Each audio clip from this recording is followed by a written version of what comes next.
December 24th, 1914. Western Front. The trenches. Mud, rats, barbed wire stretching for miles. Two armies, British and German, separated by 100 yards of no man's land. 5 months of war, thousands already dead. And then, as night falls, singing. The Germans start singing Christmas carols. The British hear it, and they sing back. And on Christmas morning, something impossible happened. They stopped fighting, not because of orders, not because of a treaty, because they were human. By December 1914, the war was 5 months old, and it was nothing like anyone expected. Remember, they thought it would be over by Christmas, a quick war, glorious, home by the holidays. Instead, they got trenches. The Western Front stretched 400 miles. From the English Channel to Switzerland, both sides dug in. Barbed wire, machine gun nests, artillery. Moving forward 100 yards cost thousands of lives. The soldiers were young, most of them farm boys, factory workers, students. 5 months earlier, they'd never held a rifle. Now they lived in mud, slept in the cold, watched friends die. And as Christmas approached, they were exhausted, homesick. Letters from home talked about Christmas dinners, families gathered, warmth. Meanwhile, they were in Belgium, in the mud, waiting to kill or be killed. And then something shifted. December 24th, Christmas Eve. The Germans start to decorate. Small Christmas trees, candles, anything to make it feel less like war. And then someone starts singing. Stille Nacht, Heilige Nacht, Silent Night, in German. Across no man's land, in the British trenches, they hear it. These are men who've been shooting at each other for months, but it's Christmas Eve, and the song is familiar. So they start singing back in English. Silent Night, Holy Night.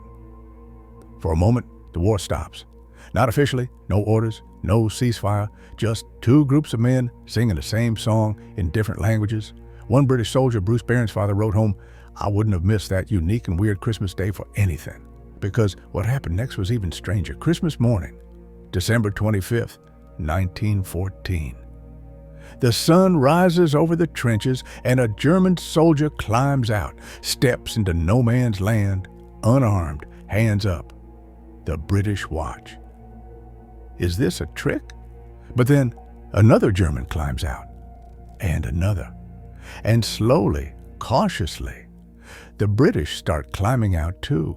They meet in the middle, in no man's land, the place where yesterday stepping out meant instant death, and they shake hands.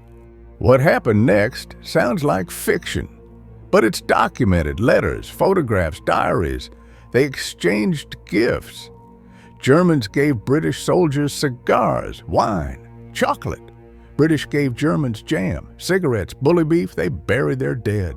Together, for months, bodies had been lying in no man's land, too dangerous to retrieve. Now, British and German soldiers dug graves side by side, held funeral services in 2 languages. And then someone brought out a football, a soccer ball. They played a game right there in no man's land, Germans versus British. The exact score is disputed. Some say 3-2 to Germany. Others say it was a tie. Doesn't matter. What matters is, yesterday they were trying to kill each other. Today they were playing football. They talked, showed each other pictures of their families. One German soldier was a barber before the war. He gave haircuts to British soldiers. Another played violin, gave an impromptu concert. A British soldier, Rifleman Graham Williams, wrote, "Just you think that while you were eating your turkey, I was out talking and shaking hands with the very men I had been trying to kill a few hours before." For one day, they weren't enemies. They were just men, far from home on Christmas. The officers hated it on both sides. This wasn't how war works. You can't fraternize with the enemy. You can't see them as human, because if you see them as human, how do you shoot them tomorrow? So orders came down. No more truces. No more contact with the enemy. Anyone caught fraternizing would face court-martial. December 26th, the day after Christmas. Most units went back to war. Some did it reluctantly, firing over the enemy's heads at first. Others refused to shoot at all. Officers had to threaten them.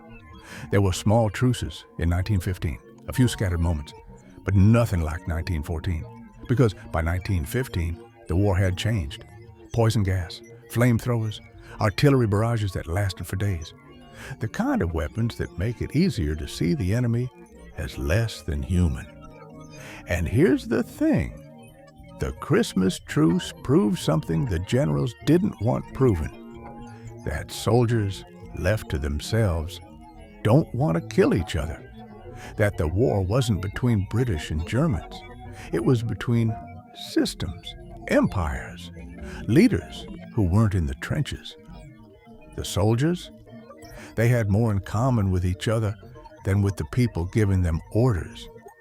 And that's dangerous to a war effort, so they made sure it never happened again. But the Christmas Truce of 1914 lasted one day. One day out of 1,568 days of war. But it's the day we remember, not the battles, not the generals, not the victories, the day they stopped. Because it proves something we try hard to forget. War requires dehumanization. You can't kill someone you've shared chocolate with. You can't shoot someone whose family photos you've seen. Today there's a memorial in Belgium where the truce happened, a cross, a plaque, marking the spot where enemies became briefly friends. And every year people ask, could it happen today in modern wars, with drones, with screens, with enemies you never see? The answer is, they made sure it couldn't. Because after 1914, they learned, keep soldiers apart, make the enemy abstract, use technology to create distance. Because when humans connect, war becomes impossible. And if war becomes impossible, well, that's not profitable. That's not strategic. That's not how empires work. December 25th, 1914. For one day, in the middle of the worst war the world had ever seen, they stopped. Not because of leaders, not because of treaties, because it was Christmas, and they were human.